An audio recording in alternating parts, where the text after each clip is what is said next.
Amen. Nanay Divina. Amen. Praise the Lord. Okay. So tayo po ay mag-uumpisa na sa ating Friday online Bible study. Amen. Magandang gabi po mga kapatid.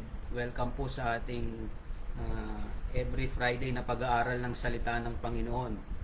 And tonight po, tutuloy po natin yung ating series na pinag-aaralan, Understanding Suffering.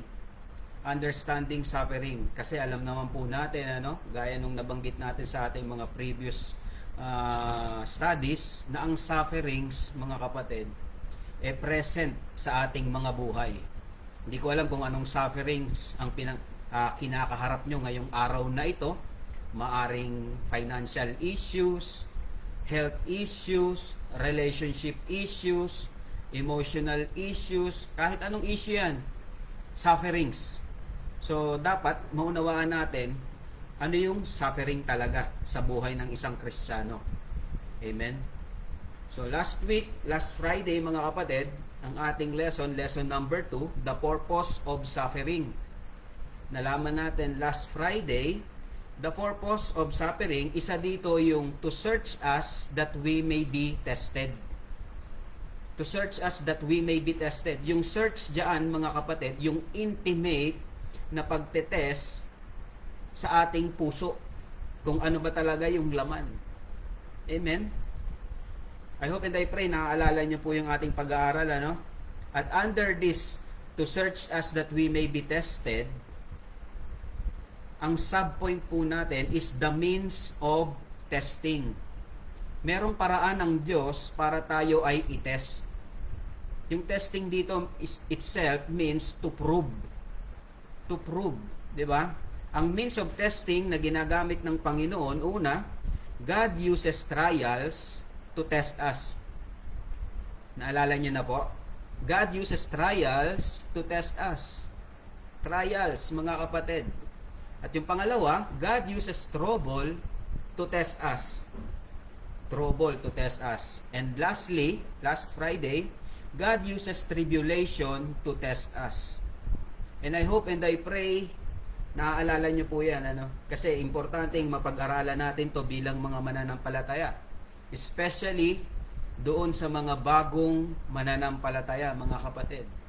Kasi ang danger nito, baka magkaroon tayo ng misconception about being born again. Kasi maraming nagtuturo, mga kapatid, na kapag ikaw ay na-saved na, born again ka na, meron ka ng personal relationship with the Lord Jesus Christ, wala nang problema.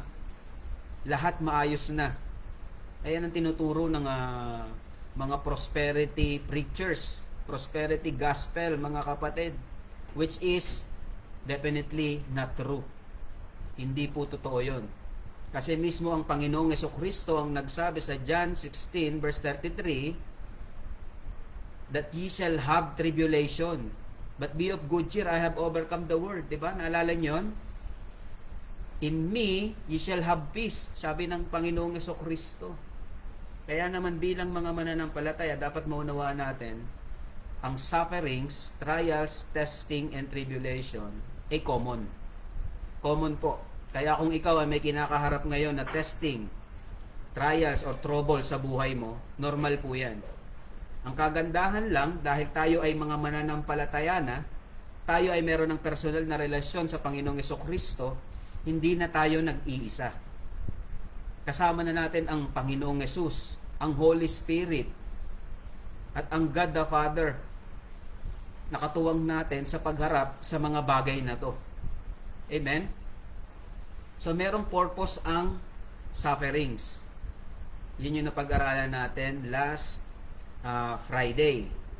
And yun nga, ulitin ko, the means of testing, God uses trials, trouble, and tribulation to test us. And tonight, mga kapatid, meron po tayong bagong subpoint.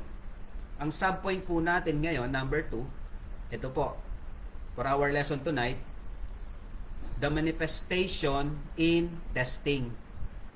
The manifestation in testing, mga kapatid.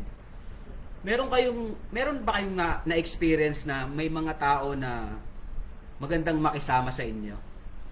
talagang ang buti-buti sa inyo, ang galing makisama, kasi meron silang nakukuhang benefit. Meron kayong mga kilalang ganyan? Maganda silang kasama kasi may benefit silang nakukuha sa atin. Pero pag wala ng benefit, lumalabas na yung totoo. Iiwan ka na. Ang masama pa niyan, hindi ka lang iniwan, may sinasabi pa sa yung hindi maganda. Amen? So maraming pangyayaring ganyan. Totoo po yan, mga kapatid. And tonight, titingnan natin kung ganyan ba tayo. Sana hindi, ano? Kasi sufferings, mga kapatid, sufferings reveals our motives. Yan ang totoo. So for our lesson tonight, again, the manifestation in testing. Magbasa muna po tayo ng mga verses. Magbasa tayo ng verses. Job chapter 1, verses 1 to 5. Job chapter 1, verses 1 to 5. I hope and I pray meron kayong mga Bible dyan sa inyo. Follow with your eyes. Job chapter 1, verses 1 to 5. Verse 1, there was a man in the land of Uz whose name was Job. And that man was perfect and upright, and one that feared God and eschewed evil. Verse 2, and there were born unto him 7 sons and 3 daughters. May 10 anak si Job. At ang sabi ng Panginoon, si Job daw ay perfect and upright. Yung perfect dito, mga kapatid, hindi ibig sabihin hindi siya nagkakamali, ano? Yung perfect dito is mature. Mature si Job and upright. At may takot sa Diyos at lumalayo sa gawa ng masama, eschewed evil. And verse 3, his substance also was 7,000 sheep, and 3,000 camels, and 500 yoke of oxen, and 500 she-asses, and a very great household. Talagang maraming nasasakupan si Job, mga kapatid. Ang dami niyang ari-arian. So that this man was the greatest of all the men of the East. So si Job yung greatest man in the East. Verse 4, and his sons went and feasted in their houses, everyone his day, and sent and called for their 3 sisters to eat and to drink with them. So ito yung ginagawa ng 10 anak ni Job. May feasting lagi sa kanilang mga bahay. And verse 5, tingnan nyo to verse 5. And it was so, when the days of their feasting were gone about, that Job sent and sanctified them, and rose up early in the morning, and offered burnt offerings according to the number of them all. For Job said, it may be that my sons have sinned and cursed God in their hearts. Thus did Job continually. So ito si Job pala, mga kapatid, kasi ito yung ating magiging topic Siya yung ating pag-uusapan, yung buhay ni Job, ano? Si Job ay perfect man. Ibig sabihin, mature. Mature and upright at may takot sa Diyos. At lumalayo sa masama. At siya yung pinakamayaman sa East during his time. Marami siyang camels, marami siyang sheep, marami siyang oxen, at great household, mga kapatid. Ang dami niyang mga servants. At meron siyang 10 anak. At yung 10 anak niya, daily, nag-o-offer siya sa Panginoon at inihingi ng tawad, baka raw nakagawa ng kasalanan. So, ganyan yung ginagawa ni Job, ano? Siya si Job. And titingnan natin, mga kapatid, for our topic tonight, the manifestation in testing. Understanding sufferings, mga kapatid, lalabas yung katotohanan kung sino ka sa harapan ng Panginoon during trying times. At nakita naman natin sitwasyon ni Job, di ba? Mukhang napakaganda. Napakaganda sa verses 1 to 5. Amen? So for our first subpoint, the manifestation in testing, first subpoint, to reveal our motives. To reveal our motives. Lalabas yung iyong motibo. So let us talk about 3 main character in this story. Sa Job chapter 1 pa lang, mga kapatid, ang mga characters na kasama dito ay ang God, si Job, at si Satan. God, Job, and Satan, mga kapatid. So for our first point, Satan's accusation. Satan's accusation. May pag-akusa si Satan sa Panginoon at kay Job. Ang tindi, no? Ganyan naman talaga yung gawain ni Satan, mga kapatid. Accuser of the believers. Accuser of the brethren. Amen? So kung may mga taong ganyan sa buhay natin, ano, lag ka na lang inaakusahan, wala ka namang ginagawa, ang daming sinasabi about you. Karakter po yan ng demonyo. Accuser. So ayan yung ating first point. Accuser. Satan's accusation. Let's read Job chapter 1 verses 9 to 11. Job chapter 1 verses 9 to 11. Tingnan natin to, ha. Job chapter 1 verses 9 to 11. Then Satan answered the Lord and said, "That Job fear God for naught?" Ang sabi ni Satan sa Panginoon, si Job ba natatakot sa iyo nang walang dahilan? Verse 10, "Has not thou made an hedge about him and about his house and about all that he had on every side? Thou hast blessed the work of his hands, and his substance is increased in the land." So sa madaling sabi, ang accusation dito ni Satan sa Diyos, pinagpapala mo kasi si Job, kaya siya tapat sa iyo. Binibless mo yung kanyang gawa ng mga kamay. Kaya naman siya nagtatapat at may takot sa iyo. Yan yung accusation ni Satan sa Diyos. At kay Job, verse 11, ito ang sabi niya. Ito ang challenge niya, no? Verse 11, "But put forth thine hand now, and touch all that he had, and he will curse thee to thy face." Alisin mo lahat ng meron siya. Tingnan ko lang kung hindi ka niyan isumpa sa iyong harapan. Ang tindi ni Satan, ano? Ganyan yung accusation ni Satan sa Diyos at kay Job. Kaya ka lang naman yan nagtatapat sa iyo, Panginoon, kasi binibless mo eh. Subukan mong tanggalan ng blessing yan kung hindi ka niyan isumpa. Mga kapatid, itong accusation na to ni Satan kay Job at sa Panginoon ay accusation niya rin sa akin at sa iyo. Kaya ka lang naman nagsuserve kasi may blessing. Kaya ka lang naman nagsuserve kasi good health. Kaya ka lang naman nagsiserve kasi maayos yung relationship nyo. Amen? Tingnan natin kung anong mangyayari. Yun yung accusation ni Satan. Satan insinuated that God had unfairly bribed Job with all the good things in life. And as a result, it was no wonder that Job had been faithful to him. Yun yung sinasabi ni Satan dito. Nagtatapat lang si Job kasi binibless mo. Satan insinuates that God's protection and blessing are the reason for Job's faithfulness.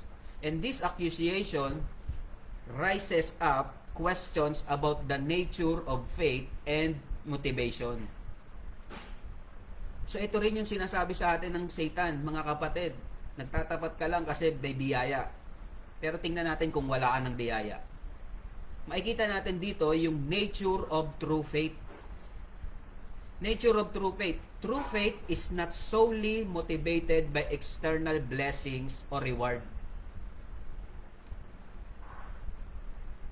May faith lang ba tayo sa Diyos pag may reward o wala? Yan kasi yung question eh. Yan yung accusation eh.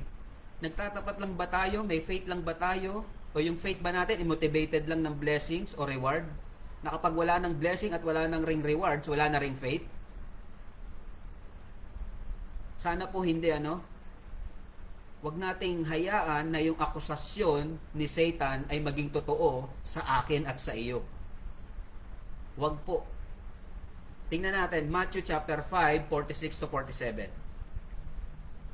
Matthew chapter 5, 46 to 47 says, the Lord Jesus Christ is speaking here, "For if ye love them which love you, what reward have ye? Do not even the publicans the same?" Yan yung mga hindi mananampalataya, ugali ng hindi mananampalataya. Mahal lang nila yung nagmamahal sa kanila. Amen? Faithful lang sila pag may nakukuha sila. Pero pag wala na rin faithfulness. So, genuine faith is rooted in a deep relationship with God and a commitment to follow Him regardless of circumstances. Kahit anong circumstances meron tayo, mahirap man yan, true faith prevails. Nag-i-stay. Hindi umaalis. Amen? That's the nature of true faith. And the danger of conditional faith. May danger yung conditional faith, mga kapatid. Ano ang danger ng conditional faith? Satan's accusation implies that Job's faith is conditional. Conditional yung faith ni Job. Sabi niya sa Diyos. Kasi binibless mo. However, the Bible teaches that faith should be unconditional. Just like love. Kung paanong ang pagmamahal ng Diyos sa atin ay unconditional, dapat ang faith natin sa Kanya ay unconditional din. Amen? Tingnan nyo, Job chapter 13 verse 15. Ito ang sabi ni Job. Unconditional ang faith ni Job. Job chapter 13 verse 15 says, "Though he slay me, yet will I trust in him." Nakita niyo yung faith ni Job? "Though he slay me, yet will I trust in him." Kahit kunin pa ng Diyos yung buhay ko, magtatapat pa rin ako at magtitiwala sa Kanya. Tayo, konting problema lang, talikod na agad sa Diyos eh. Tama ba? Konting problema lang, ayoko na mag-serve. Konting problema lang, talikod ka na sa ministry na meron ka.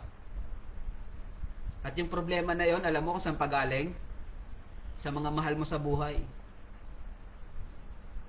Sa mga mahal mo sa buhay, wala namang kinalaman ng Diyos. Yung Diyos yung naapektuhan sa pagtalikod mo. Amen? So yung ating title ngayon, mga kapatid, ang ating point, the manifestation in testing, lalabas yung true motives mo sa paglilingkod. And just like Job, mga kapatid, this demonstrates a commitment to trust God regardless of the outcome. Kahit anong outcome, nagtatapat si Job. Amen? Minsan tayo, nagdasal tayo, no? May hiningi tayo sa Panginoon. Hindi sinagot. Nagtampo ka na. Hindi ka na nagpe-pray. Ayaw mo na mag-pray. Tampururot ka. Amen? Hindi ganun ang true faith, mga kapatid. True faith ay may commitment to trust God regardless of the outcome. Maganda, i-take note natin itong verse na ito na sinabi ni Job. Job chapter 13 verse 15. "Though he slay me, yet will I trust in him." Kasi kanino ba yung buhay natin na ito? Sa Kanya rin eh. Di ba? Alam nyo kaya tayo nadi-discourage? Kaya tayo nadi-disappoint? Kasi akala natin atin tong buhay na to. Amen? Kaya pag meron kang hindi nakuha, discourage ka na. Pero kung alam mo na ang buhay na yan ay para sa Diyos, kahit hindi mo yan makuha, dapat yung buhay mo nakakapagbigay glory pa rin sa Panginoon. Kung ganyan ang ating perspective, less disappointments. Amen? At isa pa, mga kapatid, God's sovereignty and our faith. Ito, dito natin makikita sa buhay ni Job. The story of Job highlights God's sovereignty and our limited understanding. Ang dami nating hindi naiintindihan eh. Di ba? Just like Job. Though, ang sabi ng Panginoon sa kanya, he is mature, he is perfect and upright, marami pa rin hindi naiintindihan si Job. Job chapter 38 verse 4. Tingnan nyo. Job 38 verse 4 says, God asked Job, where was thou when I laid the foundations of the earth? Declare if thou hast understanding. Kasi sa hirap na dinanas ni Job, mga kapatid, sa pagpapatuloy ng ating pag-aaral mamaya, sa hirap ng sufferings na kinaharap ni Job, question niya na ang Panginoon. At ang sagot sa kanya ng Panginoon, tanong din, nasaan ka nung ginagawa ko ang foundation ng mundo? Naiintindihan mo ba yon? Amen?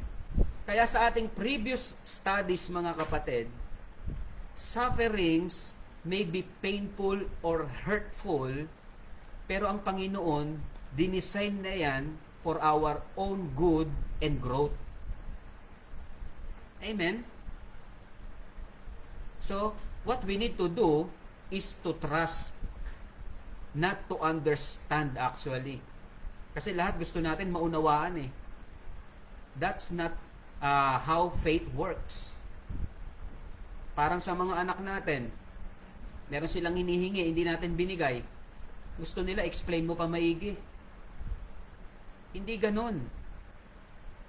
Kailangan mong magtiwala kasi mas alam ng Diyos yung mabuti para sa iyo, sa akin at sa iyo. Amen? And that's the importance of trusting God's wisdom and plan, even when we don't fully understand it. Amen? So, yun yung accusation ni Satan. Accusation ni Satan yan sa Diyos at kay Job. Kaya mo lang naman binibless ito si brother o si sister kasi may blessing. Kaya lang siya nagiging tapat sa iyo kasi binibless mo siya. Kaya lang siya faithful, kaya lang siya nag-church kasi may maganda siyang damit. Meron siyang bagong cellphone. Paano pag wala na yan? Sabi ng Diablo, tanggalin mo lahat ng blessing, hindi na yan mag-church. Hindi na yan magtatapat. So yun yung accusation ni Satan, ano? First point yun, Satan's accusation. Second point, mga kapatid, God's acknowledgement. God's acknowledgement. So, in-acknowledge ngayon ng Diyos yung accusation ni Satan. Okay, sige, deal. Tingnan natin kung totoo yung accusation mo. Ito ang sabi sa verse. Chapter 1, verse 8 ng Job. Job chapter 1, verse 8 says, ito yung acknowledgement ng God. And the Lord said unto Satan, hast thou considered my servant Job, that there is none like him in the earth, a perfect and upright man, one that feareth God and escheweth evil. Yan yung acknowledgement ng Diyos kay Job. God acknowledged Job's character, mga kapatid. He knew exactly who Job was. At ganun din ang pagkakilala sa iyo ng Diyos. Kilala ka ng Diyos. Kung inaalaw niya na meron kang suffering na kinakaharap ngayon, kasi kilala ka niya. May tiwala siya sa iyo. Ang kailangan mo lang gawin, magtiwala rin sa Kanya. Amen? It is a great privilege to be recognized by the Almighty God. So when He allows testing in your life, it is another way of God saying, I know you. I know you, my son. I know you, my daughter. I trust that you will trust me to overcome any trials, troubles, tribulations, and even temptation. Kasi alam ko sa akin ka pupunta to ask for help. Amen?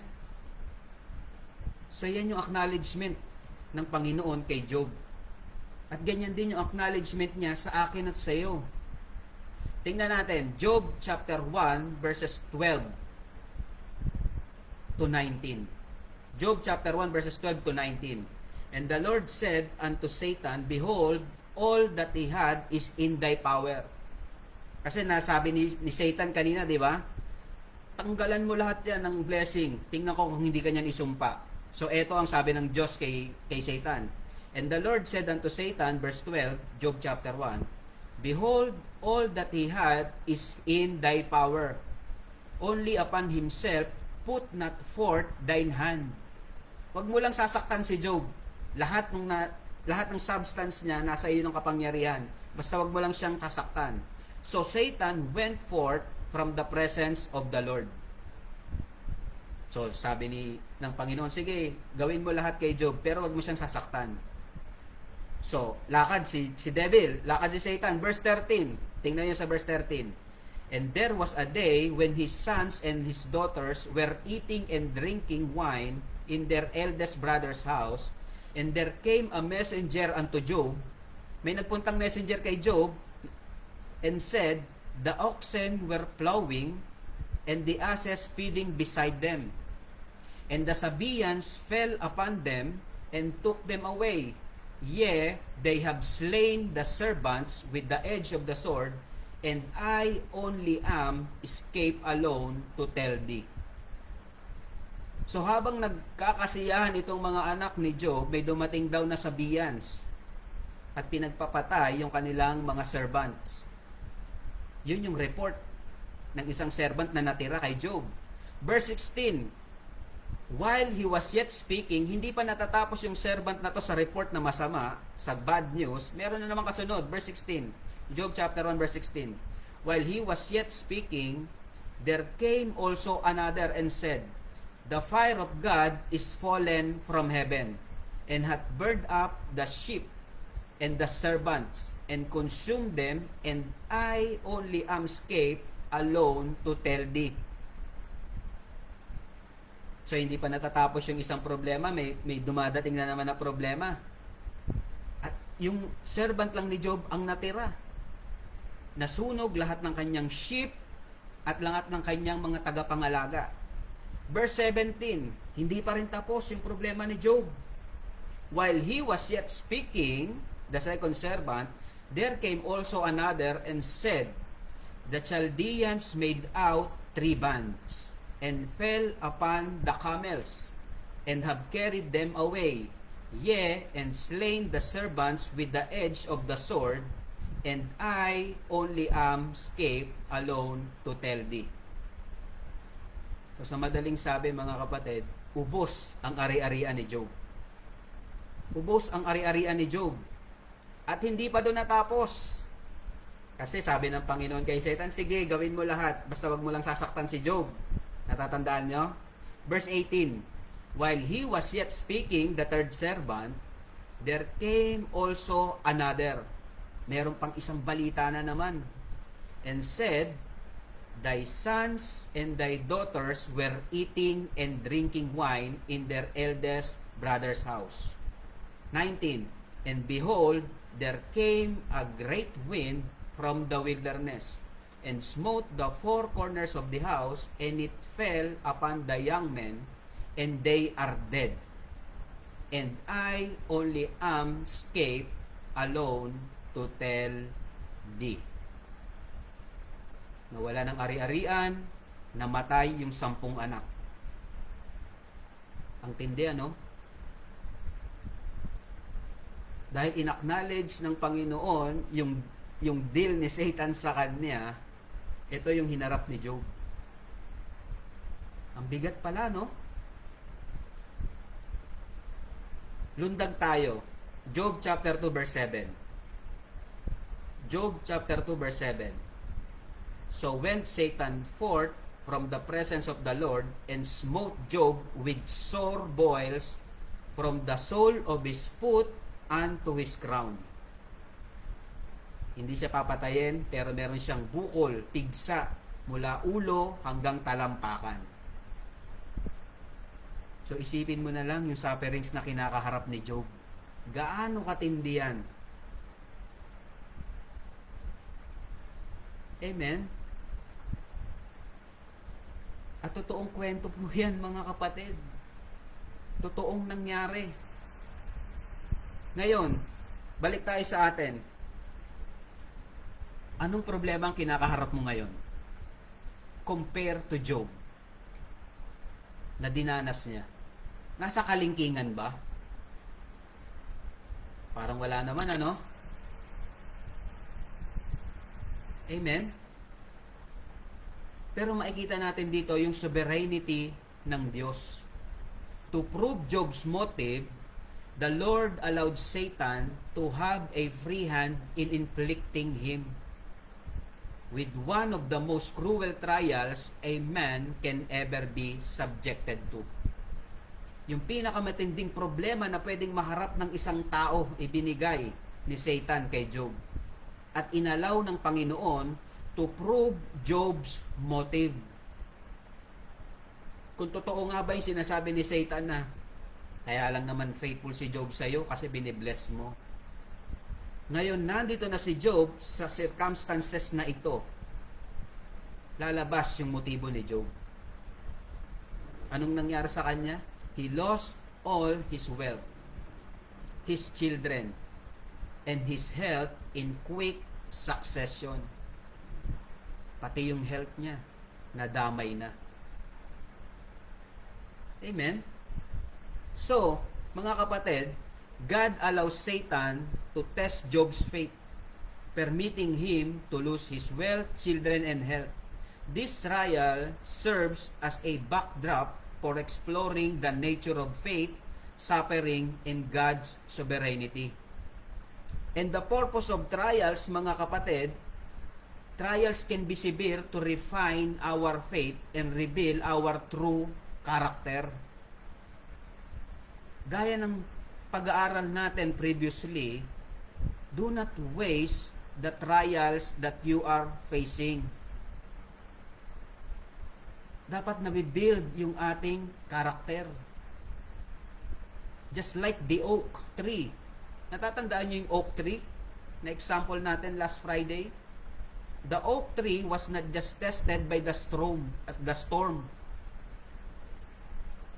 storm also strengthened him. Amen? Dapat ganyan. 1 Peter chapter 1 verse 7. 1 Peter chapter 1 verse 7 says that the trial of your faith being much more precious than of gold that perisheth. Masigit pa sa ginto yung iyong faith daw pag tinatry. Though it be tried with fire, might be found unto praise and honor and glory at the appearing of Jesus Christ. So mga kapatid, ang hamon sa atin ng buhay ni Job, meron ba tayong faith na kagaya ng sa kanya? He endures. Amen? Job's trials tested his faith, demonstrating its strength and authenticity. Doon naman masusubok kung totoo talaga yung faith natin pag umaharap na tayo sa trials. Amen? At huwag kang mag-alala. Huwag kang mag-alala. Makikita rin natin dito sa katotohanan dito, God's sovereignty over Satan. Walang pwedeng gawin si Satan na hindi iaalaw ng Panginoon. Lahat may permission ng Panginoon. Despite Satan's evil intentions, God remains sovereign over all events. God sets boundaries for Satan's actions, illustrating his control over the situation. Sige, galawin mo lahat. Basta wag mong papatayin si Job. Nakita niyo yon? Kayang-kayang kontrolin ng Panginoon si Satan. God's sovereignty provides comfort and assurance in times of trials. Hindi tayo pababayaan ng Diyos just like what He did to Job. Amen? Kaya lang talaga, pag naandun ka na sa actual suffering, ang hirap pa rin talaga naman. Di ba? It's easier said than done. Kaya natin ito pinag-aaralan. Para pag humarap na tayo sa sufferings, may bababalikan tayong paghuhugutan. Ay, ito ang sabi ng Panginoon. God is sovereign. Alam niya yung nangyayari sa buhay ko. Hindi niya iaalaw si Satan na ma-destroy ako totally. Amen? And that's the mystery of suffering, mga kapatid. That's the mystery of suffering. The story of Job showcases God's sovereignty. Yun yung katotohanan nito. Yung acknowledgement ng Panginoon kay Satan na i-allow si Job for sufferings, makikita natin yung kanyang kapangyarihan. Through Job experiences, we gain insight into the nature of faith and the importance of trusting God in the midst of uncertainty. So sa tingin nyo, anong ginawa ni Job? Ito na yung third point natin. Third point. Unang point natin, Satan's accusation. Satan accused God na nilalagyan mo si Job binabribe mo si Job kaya siya nagtatapat sa iyo, binibless mo siya kaya siya faithful. Ayan yung accusation ni Satan sa akin din at sa iyo. Kaya ka lang naman faithful sa Diyos kasi may blessing ka. Pero subukan mong alisin lahat ng blessing. Bigyan mo siya ng karamdaman, susumpain ka niya sa muka. Harap-harapan. Yun yung accusation ni Satan. At point number 2 natin, God acknowledgement. In-acknowledge ng Panginoon yung accusation ni Satan. O sige, patunayan natin na totoo ang sinasabi ko na si Job ay upright man and perfect. At ito naman yung third point. Job's accomplishment. So tatlo yung characters natin pinag-uusapan. Una, sino? Si Satan. Satan's accusation. Pangalawa, yung God, si God, ang ating Diyos. God's acknowledgement. And thirdly, si Job. Job's accomplishment. And I hope and I pray, itong third point natin, makikita mo yung sarili mo kay Job. Makikita ko yung sarili ko kay Job. Job chapter 1 verses 20 to 22. Open your Bible there. Job chapter 1 verses 20 to 22. Nakita na natin yung sufferings ni Job, di ba? Kung paanong pinahirapan siya ni Satan. Job chapter 1 verses 20 to 22. Ito naman yung accomplishment ni Job. Ito yung kanyang respond. Then Job arose and rent his mantle. Namatayan siya ng 10 anak, nawalan siya ng ari-arian, nagkaroon siya ng sakit. At itong kanyang response. Then Job arose and rent his mantle. Sinira niya yung kanyang damit. And shaved his head. And fell down upon the ground and worship. Sa kabila ng sufferings na kinakaharap ni Job, anong ginawa niya? He fell down upon the ground and worship. Kaya ba natin gawin yan? Nasa harap ng sufferings, trials and testing, kaya mo pa rin mag-worship? Hindi pa doon natapos. Verse 21, Job chapter 1. And said, ito ang sabi niya, naked came I out of my mother's womb, and naked shall I return thither. The Lord gave, and the Lord had taken away. Blessed be the name of the Lord. Amen? Kaya ba nating sabihin yung sa harapan ng Diyos? Sa harapan ng problema? Lumabas ako sa mundong ito na hubad, babalik ako sa Diyos ng hubad. Ang Diyos ang nagbigay, ang Diyos din ang babawi. Blessed be the name of the Lord. Tayo, mawalan lang tayo ng trabaho, galit na tayo sa mundo Mawalan lang tayo ng pera, lahat na galit natin Pati Diyos, pinagtatampuhan pa natin. Pero iba si Job. Iba si Job. Despite of his circumstances, mga kapatid, anong sabi niya? He fell down upon the ground and worship. Naandun pa rin sa kanya yung pagiging thankful and grateful. Verse 22, Job chapter 1 verse 22. In all this, Job sinned not, nor charged God foolishly. Hindi nagkasala si Job. At hindi niya inakusahan ng Diyos foolishly. Amen? Minsan sa atin, umaharap tayo sa trials and testing.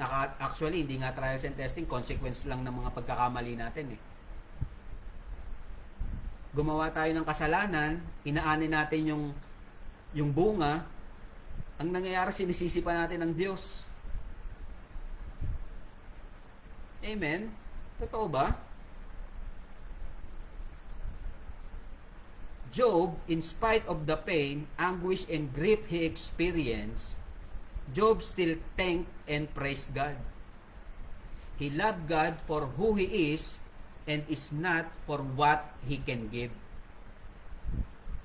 Mahal niya pa rin ng Diyos dahil sa kanyang relationship with God, hindi dahil sa kung anong pwedeng ibigay ng Diyos sa kanya. Amen? He loved the giver more than the gifts. Dapat ganyan tayo. Mas mahal mo yung giver kaysa sa gift. Minsan pag wala ng gift, wala ka na rin pagmamahal sa giver. Nagmamahal ka lang kasi may tinatanggap ka.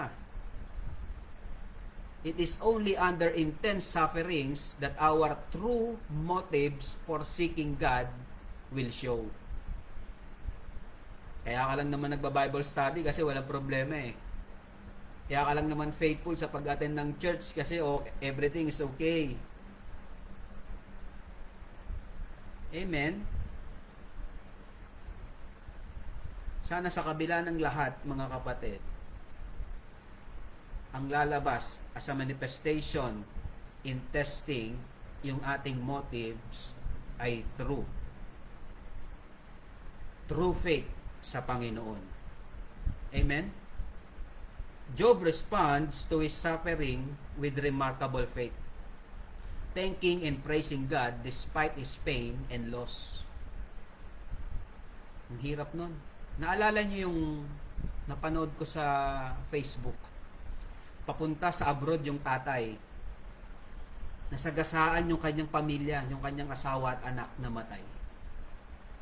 Anong sabi nung tatay? Grabe, nagpasalamat pa rin siya sa Panginoon. Compare to Job, mga kapatid, 10 yung anak niyang nawala. Ibang klaseng faith ito, mga kapatid.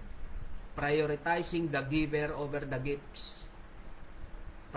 Prioritizing the relationship over the gifts or the rewards. Amen? Job's response shows that he valued his relationship with God more than the blessings he received. Sana ganyan din po tayo, mga kapatid. Prioritize natin yung relationship natin sa Diyos. Minsan kahit nga maayos yung buhay natin, ayaw natin mag-serve. Optional na lang sa atin mag-church. Okay lang na late. Okay lang na hindi magbasa ng Bible. Okay lang na hindi mag-pray. Kaya pag humarap ka sa trials and testing, ang respond mo sa Panginoon ay bitterness. Instead na dapat maging better. Amen? Psalm chapter 16 verse 2. Psalm chapter 16 verse 2 says, O my soul, thou hast said unto the Lord, Thou art my Lord, my goodness extended not to thee. This mindset, mga kapatid, helps us to maintain a healthy perspective on God's role in our lives. Dapat maunawaan natin yan. At yan yung pinakita dito ni Job sa kanyang accomplishment, Job's accomplishment. Worship in the midst of suffering. Nagpapatuloy pa rin umaawit. Nagpupuri pa rin sa Panginoon sa gitna ng sufferings. Ulitin natin yung verse, Job chapter 1 verse 21. Naked came I out of my mother's womb, and naked shall I return thither. The Lord gave, and the Lord had taken away. Blessed be the name of the Lord. So I am emphasizing this verse, mga kapatid, para maunawaan natin ng priority natin hindi yung blessings. Ang priority natin is to worship. Amen? This kind of worship is echoed in chapter 138 verse 8 ng Book of Psalms. Ito rin yung sabi ng psalmist. Psalm 138 verse 8, The Lord will perfect that which concerneth me. Thy mercy, O Lord, endureth forever. Forsake not the works of thine own hands. Kasi yung pagmumold sa atin ng Panginoon, sarili niyang paraan. At ina-acknowledge dito ng psalmist, mga kapatid, perfect ang concern ng Panginoon sa kanya. His mercy endureth forever, and forsaketh not the works of thine own hands. Again, mga kapatid, trials and testing is to make us, not to break us. Tandaan natin yan. Dapat meron din tayong faith, just like Job, unwavering faith in adversity. Job's faith remained unwavering despite in his intense suffering. At ito rin yung ini-encourage sa atin na gawin through Apostle Paul in 1 Thessalonians chapter 5 verse 18.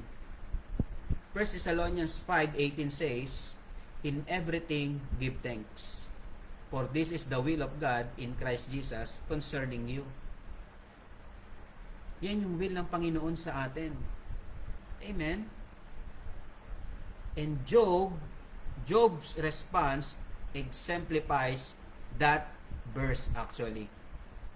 His story encourages us to cultivate a similar attitude of gratitude and trust in God regardless of our conditions.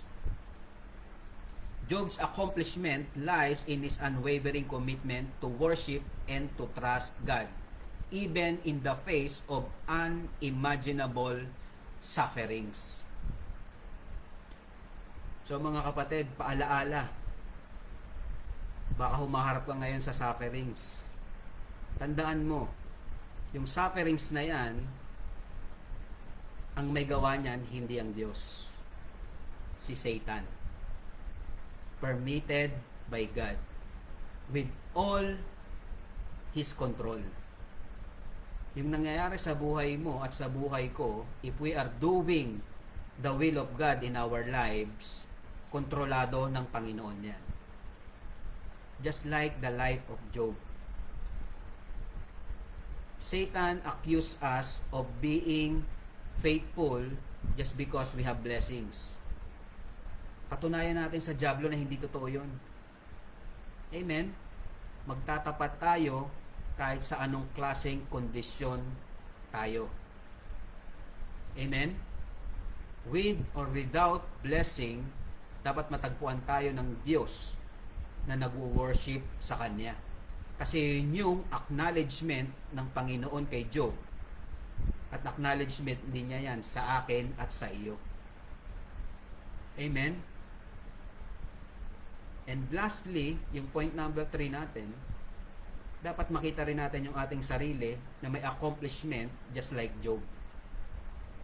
At the end of the day, sasabihin natin,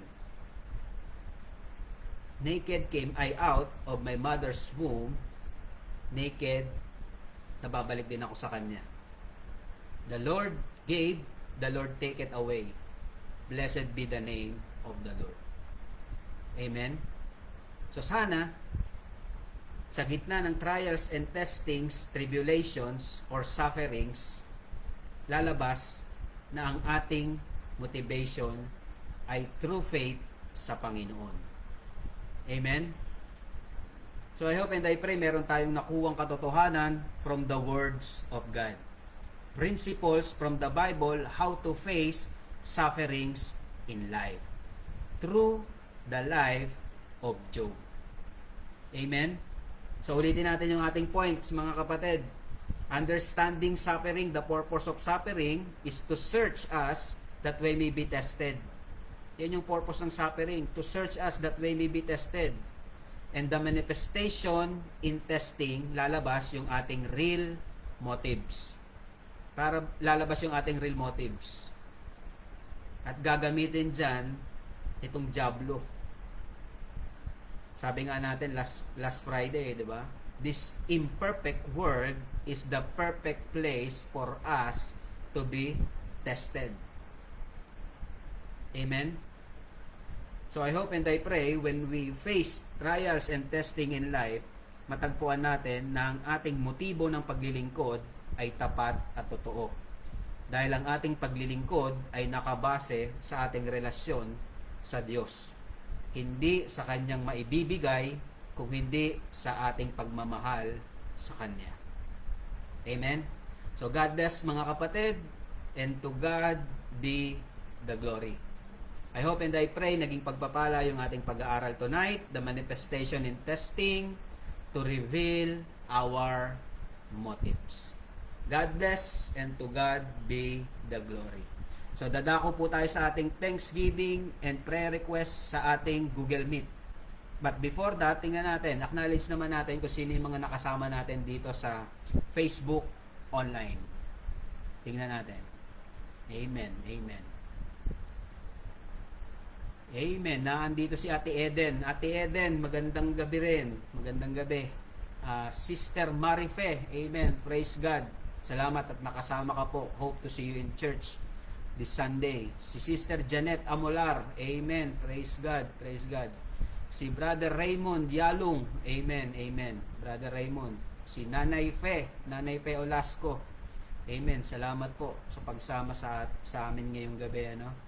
At naandyan din si Nanay Ophel. Amen, Nanay Ophel. Magandang gabi po. Maraming salamat. And I hope and I pray naging blessing po yung ating pag-aaral tonight. Magkita-kita po ulit tayo next Friday para sa ating next lesson again, to understand sufferings. God bless you, and to God be the glory. I-end na po natin yung ating Facebook Live at dadako po tayo sa ating Thanksgiving and prayer time sa ating Google Meet. God bless you mga kapatid. Have a good night rest.